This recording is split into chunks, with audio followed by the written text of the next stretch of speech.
And we start. Chapter 16. Love ye one another. Love is the foundation of the world. All men are forever seeking it. They have forever been seeking it all down the ages. But man is new. He does not yet know how to find the love and happiness he seeks. He gropes for the road to it, travels it a short way, and plunges into an abyss. The dawn has not yet come to help man see the road and know how to find it. Once again, he has traveled the road of life a short way, and again he is falling into another abyss of his own making. Man does not yet know how to live with other men.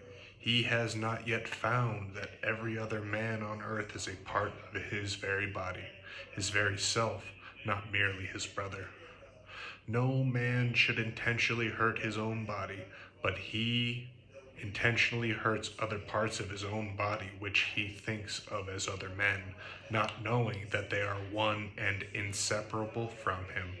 He knows that he cannot hurt any part of his own body without hurting all of it, but he has not yet found that he cannot hurt any man anywhere without hurting himself and every man everywhere. He has only partly become aware of that every happening anywhere happens everywhere. Yes, he knows that, but he thinks only of the human voice in that connection. The radio is familiar to him.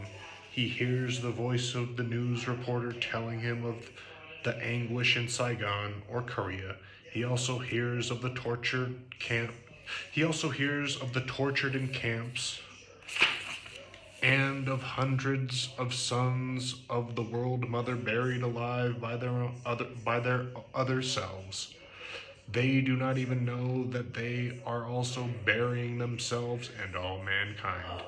Man does not yet know that the anguish of the homeless in Saigon is world anguish, not just for Saigon alone. Those homeless, barefoot mothers carrying naked and hungry babies are not only walking from their burning homes into their own city, they are walking into your own doorway. How many thousands of people in Europe have read of atrocities in other European countries, as you read of them here, and have thought as you think it could not happen here, only to find it has happened there. We have comfortable homes, a car, and every necessity of life.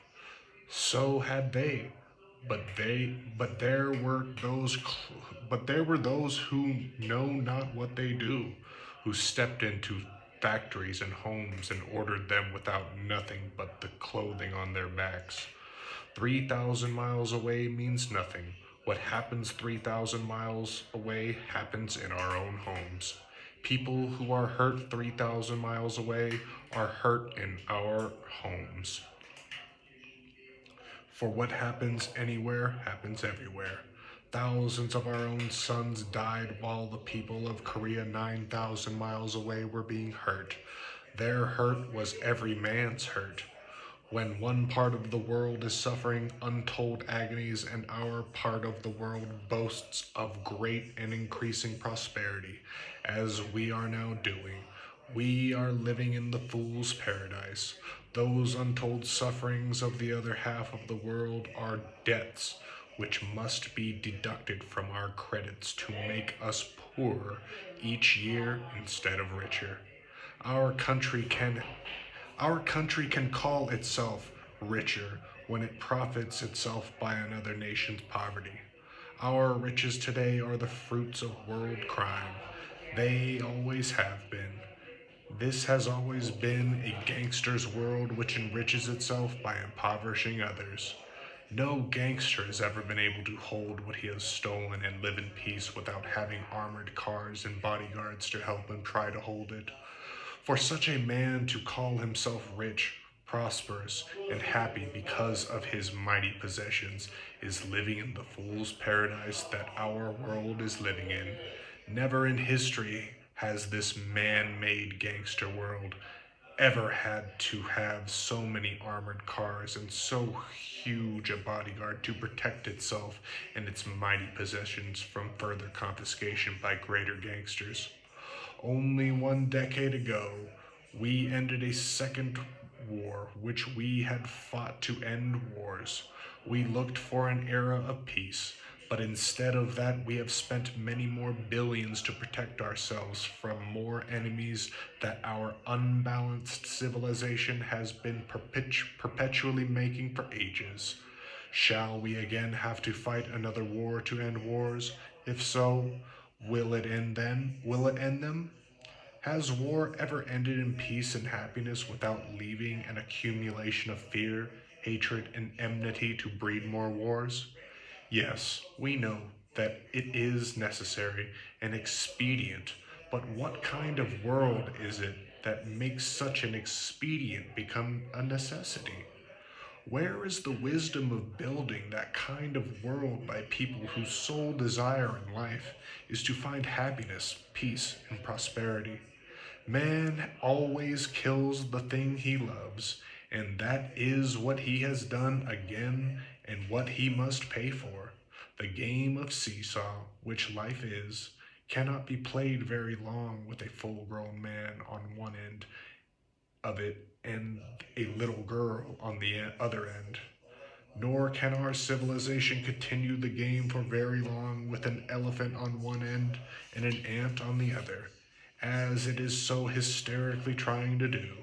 Again, I say, that the only hope for saving this unhappy, unbalanced world of fear is to start all over again and make a new world which has in it the aggressive and forceful character of the male, equally balanced by the restraining spiritual force which desires the male force in constructive instead of destructive directions.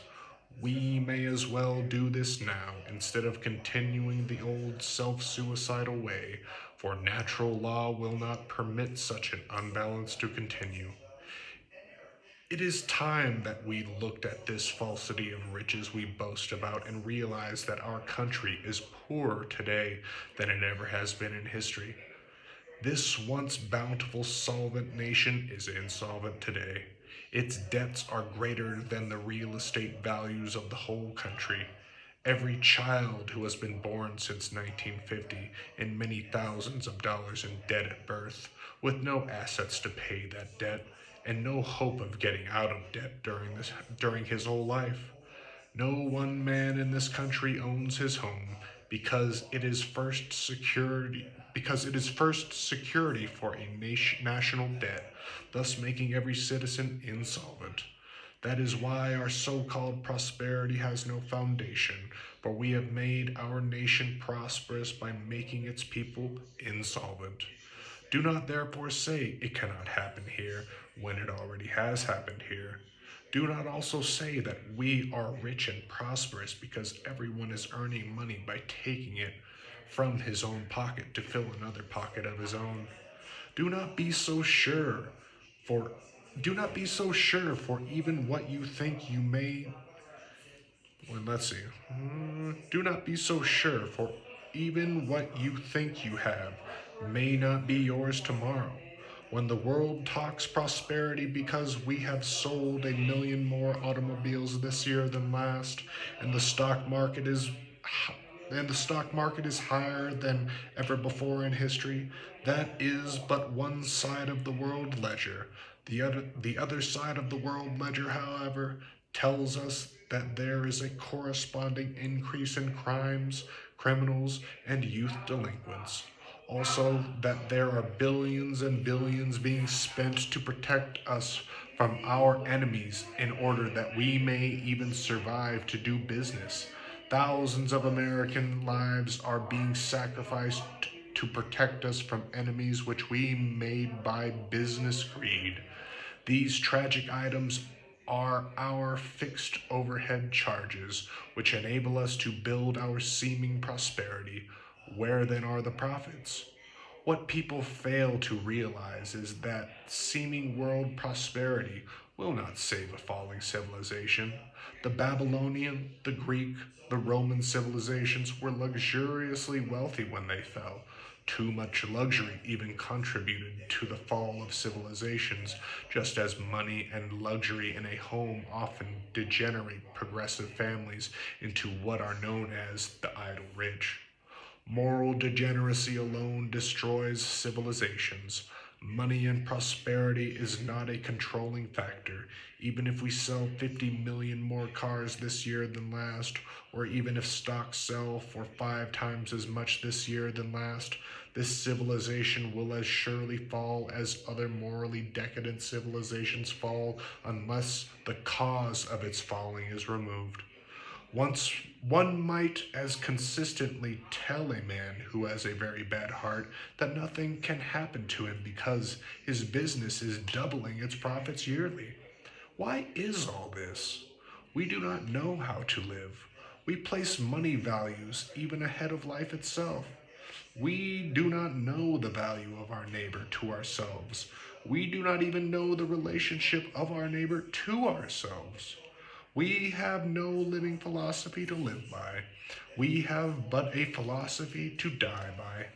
That philosophy is based upon disunity, separateness, and greed. That is what I mean by the philosophy of death. It means that you cannot live by it. A living philosophy must be based upon unity, oneness, inseparability, and interdependence. It must have love as its motive instead of fear. It must see the good in man and not look upon him as sinful and evil. The world becomes what the world thinks. It thinks of man as sinful and evil, and he has become what his own thoughts have made him. He has made a world of hate and fear, and where hate is, love cannot also be. There will come a time, however, when the whole human race will know itself as one family, with but one father, mother of all. When that day comes, every man will be the father and mother, or brother and sister, or son and daughter of every other man. As love comes into the world with spiritual unfolding, separateness and disunity go out of it. With love comes knowledge of the power of unity, which makes the power of every man become the power of every other man. Separateness and selfishness breed each other. Separateness makes one man want for himself what every other man also wants for himself. Separateness takes, it never gives, and long ages of taking must pass before he learns what he takes he never has, but what he gives he always has. Long ages will pass, however, and every man will serve every other man whom he knows as his very self. Blood relationship is mighty in the desire to serve sons and daughters, or brothers and sisters, and fathers and mothers in one separate family. No matter what wrong a son may do to the whole world, the love of parents is greater than the fault. The happy, peaceful, and progressive home is one where each member of the family thinks first of each other member, serves first each other before himself, and freely gives without motive of self gain. In the ideal family, everyone will not serve each other to make him happy, but will refrain from doing anything to make any member of it unhappy. That is the ideal. That is what every home needs to make complete happiness for every member of it.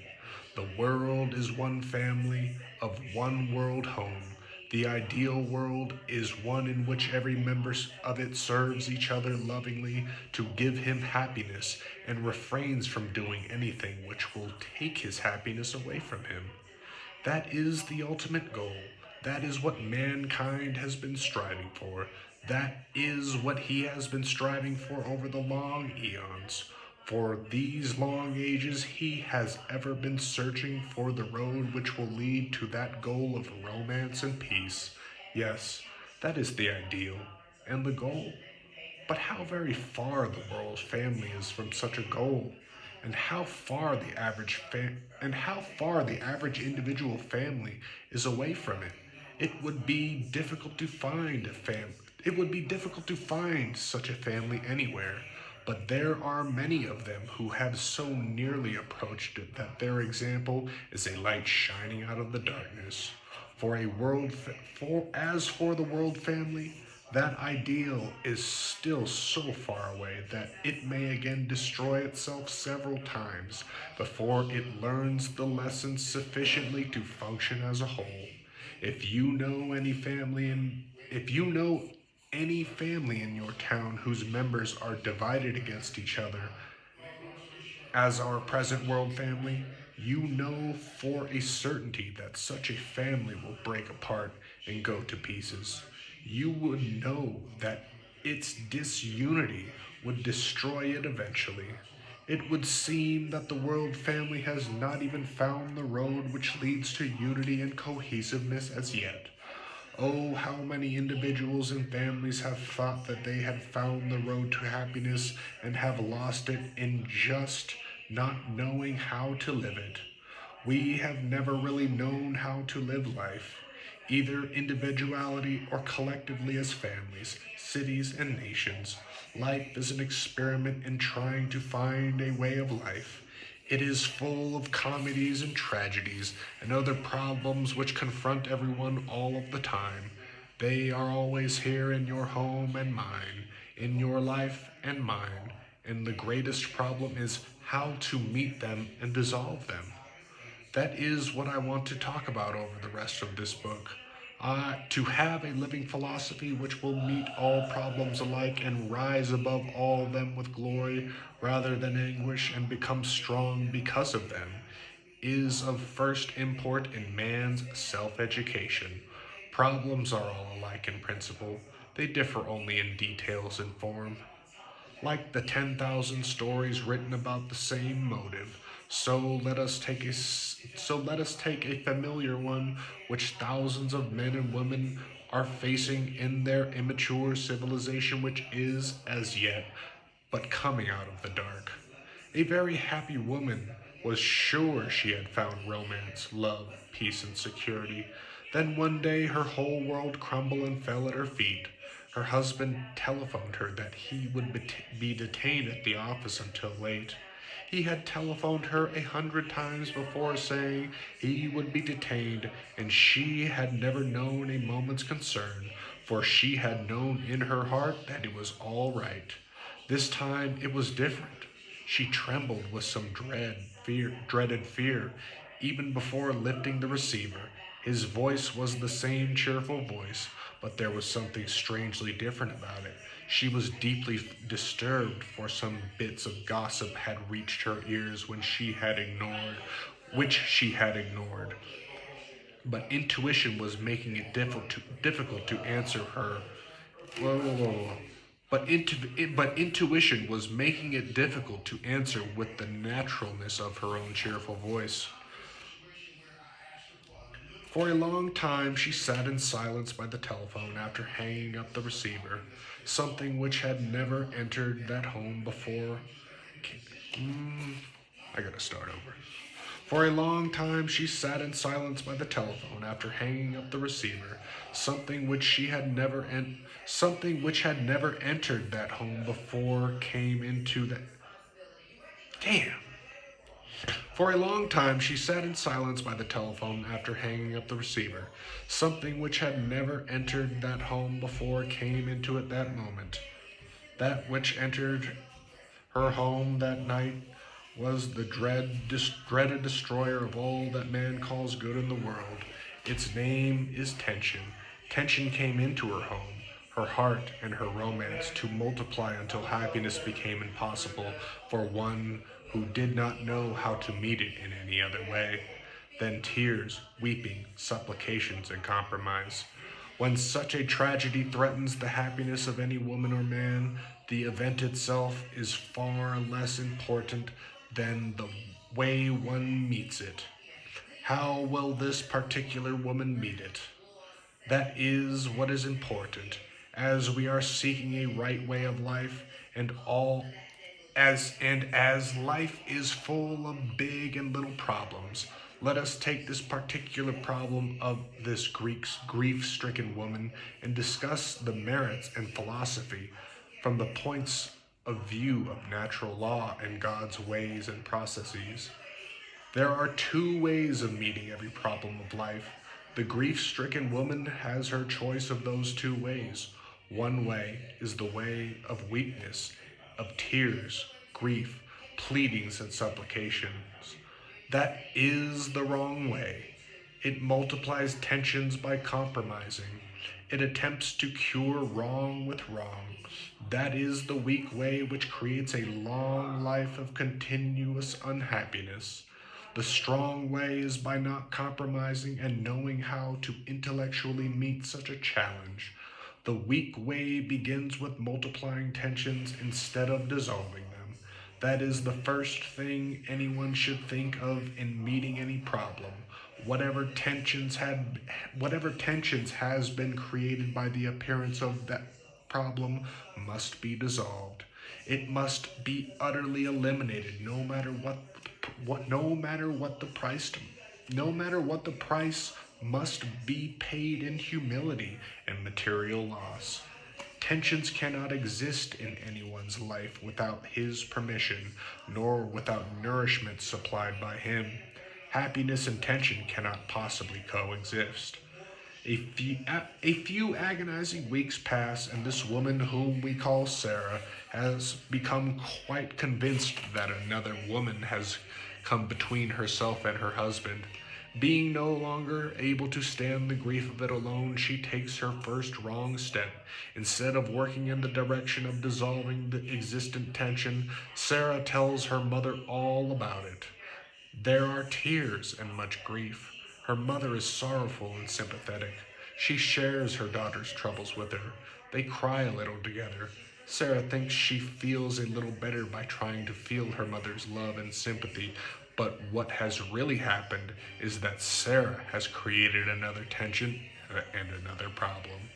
Tensions cannot create happiness, they destroy it. Unintentionally, Sarah took happiness away from her mother for herself, but found only an increased tension and another problem. Two people now have a tension instead of one, and the problem is doubled by the fact that the mother will either do something about it herself or advise Sarah to do something which Sarah should not do. Weak people always seek advice of others. Strong people never do. Strong people may seek information, but their decisions are their own. We tell our students that the only one to ever ask advice of God. Whoa, whoa, whoa. Strong people may seek information, but their decisions are their own. We tell our students that the only one to ever ask advice from God is God. When you have a decision to make, go into your place of quiet, in your own room, or out in the woods, or down by the sea, anywhere where you can be all alone with God. He will always give you the right answer. You already have the right answer within you. God will but awaken you to a realization of that fact. Talk to God as you would talk to one you know. Oh, talk to God as you would talk to one you know, whom you can love and trust beyond all others. That is what Sarah should have done instead of complexing her problems by going to her mother. One cannot shift one's mental burden to another, for each man's problem is his alone. When the burden of Sarah's problem was given to her mother, instead of facing and solving it herself, the problem had doubled itself. Two now had it instead of one. Soon four had it, for Sarah's mother told Sarah's father, and he consulted a lawyer. They all talked, and the town heard of it, and the gossips spread it. By the time Sarah had decided to talk to her husband, he had decided that the only right thing to do was to get a divorce. The happy ending, which could have been possible, was rendered impossible by the mere multiplication of one tension into 100.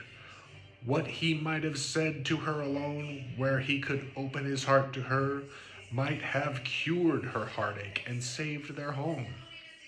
They could have both counted they they could have both counted it as one of those human experiences that all people at some time encounter in their lives, which enrich one's life if conquered, but impoverish it if the experience is the conqueror.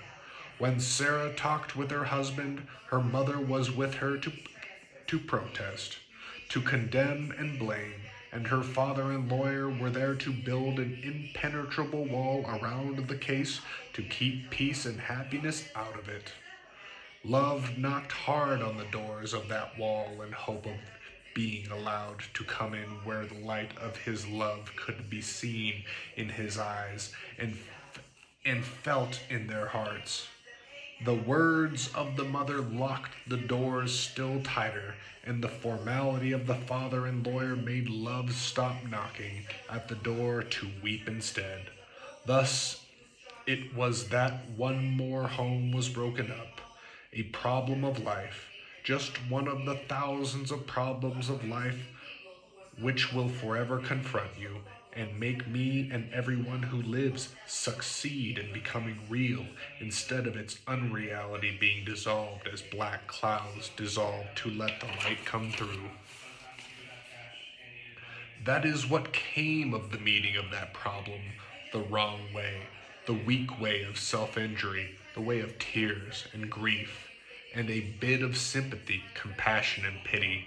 Had Sarah been a very strong woman and met her problem the way it should have been met from the first moment that she became aware of it, the very first thing she would do would be to dissolve that mental tension which the shock of discovery caused in her. The strong person is one who learns to take all things alike without affecting that inner ecstasy for long, which gives one strength. That high state of happiness is the spiritual. Hmm, that high state of happiness is the spiritual in one which so far transcends any human emotions that nothing can touch one beyond a passing moment, such as a person can find balance speedily, no matter what tension comes into his life to disturb its balance. I know of a strong man whose heart was so full of the rhythms of the singing of all nature that he was able to continue the farce of matrimony in name only existence for many years as mere background for his picture of life. He could at all times walk away in the woods with a biscuit in his pocket and spend a day in ecstasy of mind. His sketchbook recorded the beauty of motives for nocturnes and symphonies, or perhaps the grateful branches and great tree trunks which held them up into the high heavens, told told of his all day loving communion with them and their Creator. He thus immunized himself from even the possibility of a disturbing tension. When serious tensions arise between man and wife, they should first talk to God about them. A natural state of happiness must first be restored. When one talks to God about any trouble on the waters of life, they become calm and still, and one who knows the ecstasy of the kingdom of heaven within oneself finds that heaven and knows that nothing on earth can hurt one unless one accepts that the hurt. Good thoughts dissolve unpleasant ones. When calm has been restored, then is the time to sit down quietly together and face the cause of the original tension. From such a discussion, both parties will often discover that both have unknowingly contributed to the rift. Perhaps either one or the other one has felt a lack of romance and sought it from another. When these marital differences are faced together alone, without multiplying tensions by outside advice and interferences, they can usually be dissolved and good can come from them. There are very few who can possibly pass through life without having experiences which they deeply regret. but with knowledge they can strengthen their character and immunize themselves from a repetition of the same or more serious ones. Thus, good can come from an experience which could destroy another one. People in all the world forever seek love, but few find it, for very few know where to seek it or how to find it. And many shut it out of themselves because the love they seek must fit within a motive or pattern which they have created for the use of love. He who seeks love with a personal motive behind it will never find it. If money or personal support or social position is the motive, they may find what they seek, but they will not have found love. Like the man who seeks happiness through money, he may find the money, but not the happiness he sought. Love can have but one motive: to give out from itself in order to find unity. The greatest urge in all nature is unity. This quality in nature is so little understood and so rarely practiced as a this quality in nature is so little understood and so rarely practiced as a consequence that it must be dwelt upon and made clear. Unity means the ending of separateness, of division or multiplication, or differences of opinion, or anything whatsoever which can be said to be two. Unity means complete oneness. Separateness is in itself the quality of tension. Every state of motion in the universe is exerted either for creating tensions or eliminating them. A man who deeply desires money must use much efforts to obtain it. That effort creates a tension. When he has obtained all he wanted and locks it up to keep it for himself, he does not realize that he has locked up the tension of accumulating it. He no longer has the money he sought for the purpose of giving him happiness. He has but the tension of worry and strain of keeping it. He must watch it, lest thieves take it from him. To thus lock one's happiness in a box, as Scrooge did, means that he is without happiness, as Scrooge was. The moment he gives love and happiness out to one who needs it, love and happiness will be regiven to him.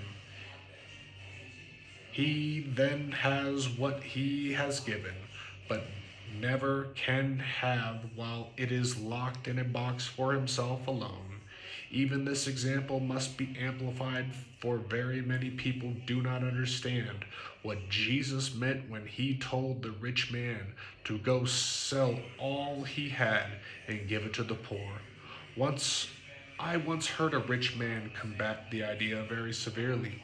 He argued that if he sold all he had and gave $1 million to the poor, he would himself be poor, and those to whom he gave his million would also be poor the next day. That would only be giving money to people who wanted only money and had no way of re-giving money. I explained, but if you gave love with that money by giving it out of yourself, they would then have a way of re-giving both the love and the money. In such a way of giving, you never could be poor, for you could never give it without a balancing re-giving. Suppose there were 500 poor and needy families in your town. Instead of dividing your $1 million with them in money, you bought a textile industry and divided that up with them to give permanent employment to all of them. They would then have the happiness of permanent security, which they would re-give to you in love, and you would have the happiness of giving them the love which they needed, and the $1 million would soon be 2 million, which they also would re-give to you. That is what Jesus meant when he said, "All you have." He did not mean money alone. He also meant the love you had in you to give, which money made possible. But the love was not in the money, it was in the man. The money without the love is worthless. When a man gives himself to the poor as well as giving his money, he finds unity through action, which nature demands to complete her transactions. Otherwise, he would merely have been giving only charity, which is not in conformity with nature's law. Nature demands that everything given be equally re-given.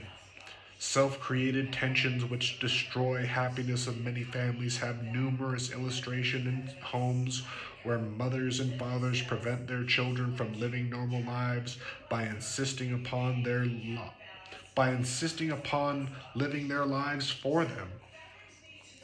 A very happy home, a very happy home of father, mother, a daughter and son lived together in great harmony until both children became old enough to court and be courted.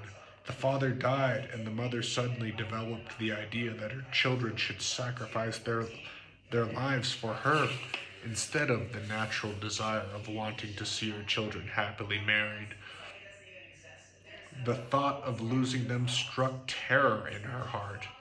Since losing her husband, she felt that her sole purpose henceforth was to take the father's place in her affections and support. She had to fall back on her old occupation of dressmaking to support them until both children were able to work and support her. Tensions began when Susan first be- Tensions began when Susan first Bew came to spend an evening with her in her home. Beau, I guess that's a name, but it's not capitalized. Weird. Her mother strongly resented the first serious threat to her happiness. Susan was told that she was not old enough to think of such things.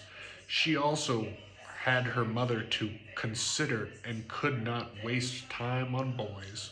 The mother sat through the young man's first visit and the second, but a third visit did not take place. The boy sought other and more pleasant fields. Love had not ripened in him far enough to make a fight for love against such resistance. Young love must have suitable soil to grow in, just as a young plant must also have a suitable soil to grow in. Dick also spent evenings with different girls and went to many parties. But when he seemed to prefer one certain girl, his mother reminded him that he was not to think of such things while she needed his love and support. She also imbued both children with that idea that they gradually came to believe it. Year by year went by in this same manner. Each of them felt their mother's possessiveness. She constantly reminded them of her years of self sacrifice, years she had given for them, and of their first duty to their mother. From the moment that the mother's assertion of possession of her children began, happiness flew out the window of that home. The first tension began at that moment. As tensions multiplied its potential, happiness divided it. When tensions grow strong enough in families, something snaps. Susan had grown to be 34 and Dick 36. Susan had been put on the hopeless list by suitors for a long time. She had received hardly any attention for years. Then something happened. A boy whom she deeply loved and wanted to marry when she was 26, who had left at that time to take a position in another town, returned home. A great surge of happiness came to Susan, followed by a deeper surge of tears when she thought of her duty to her mother, which had been so indelibly instilled in her. Her suitor would not take no for an answer, saying, "Your mother has already taken 10 years of happiness away from us. She is an unnatural mother, and I tell her so, and I shall tell her so. You can contribute your share to her support as usual, but you are going to marry me, and that's the end of that.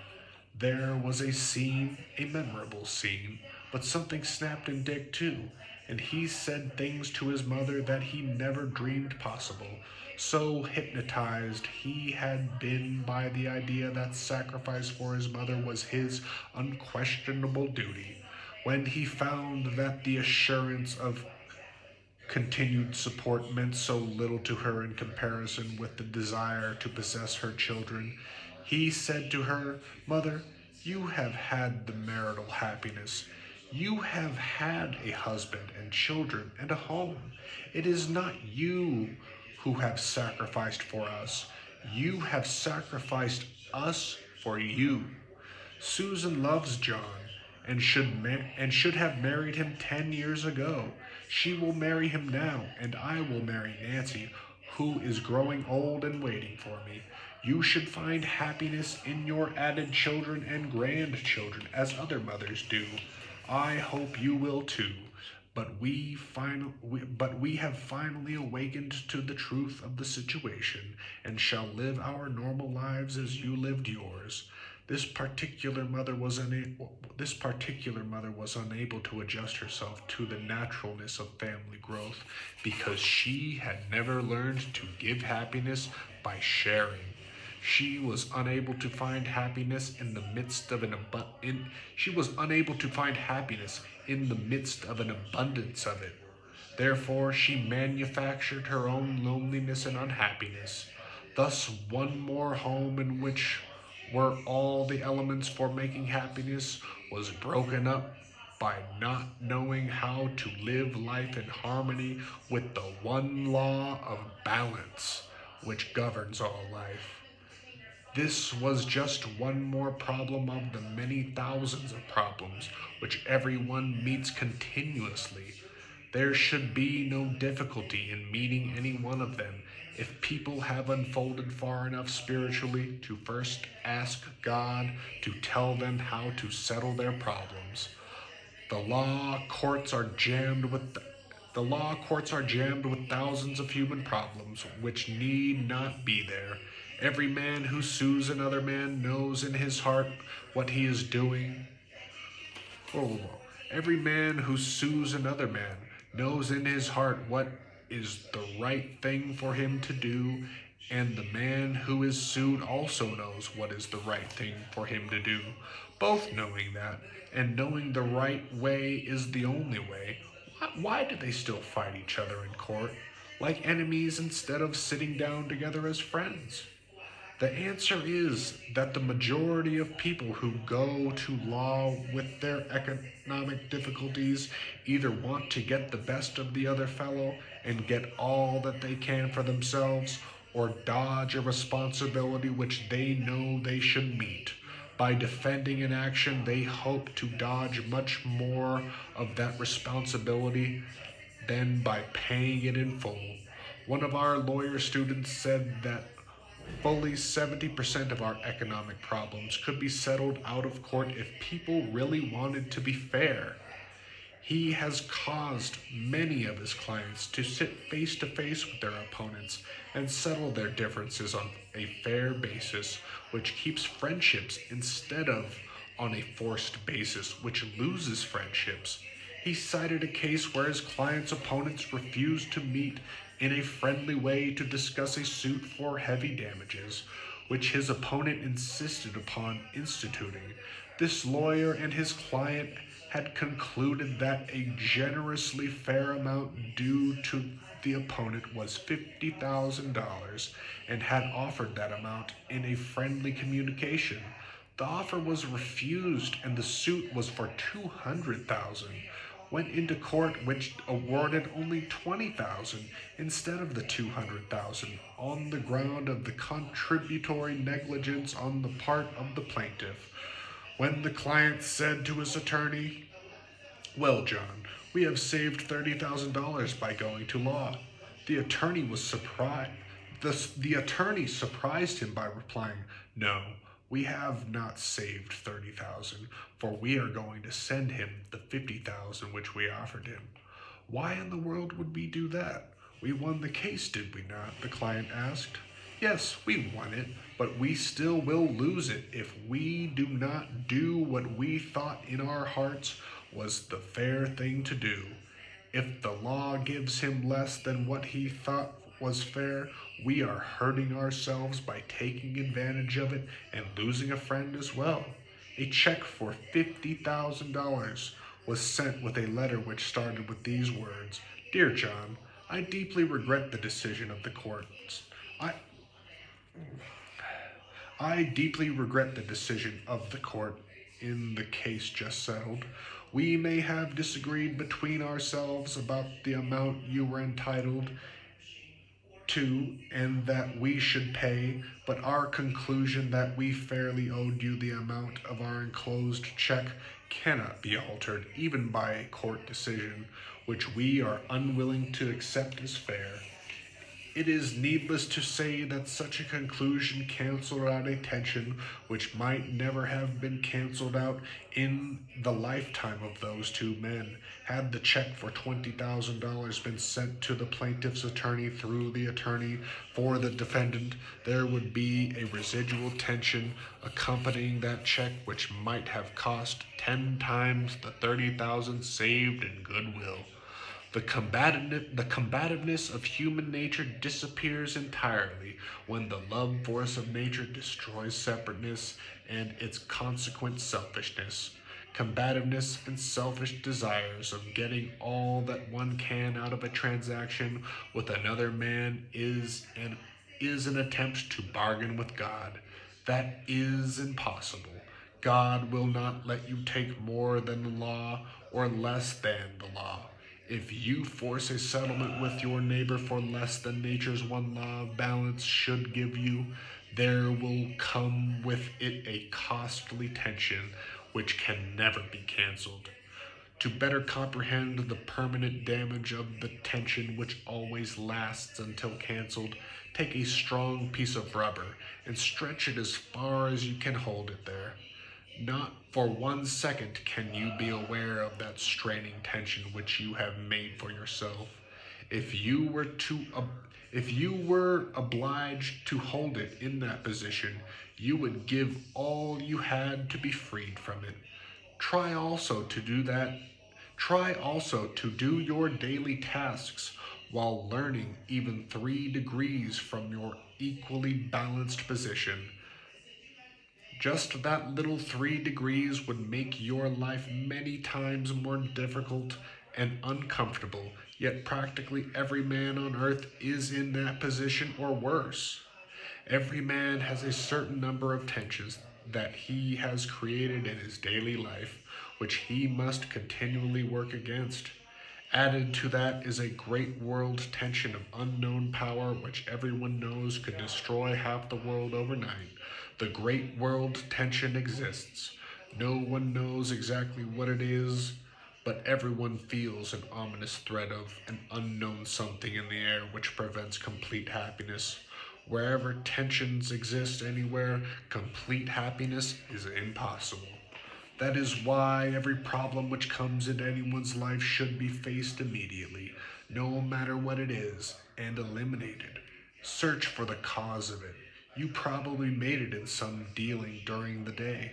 If you are disturbed about it, that means that there is a residual unbalance in it that you have not canceled.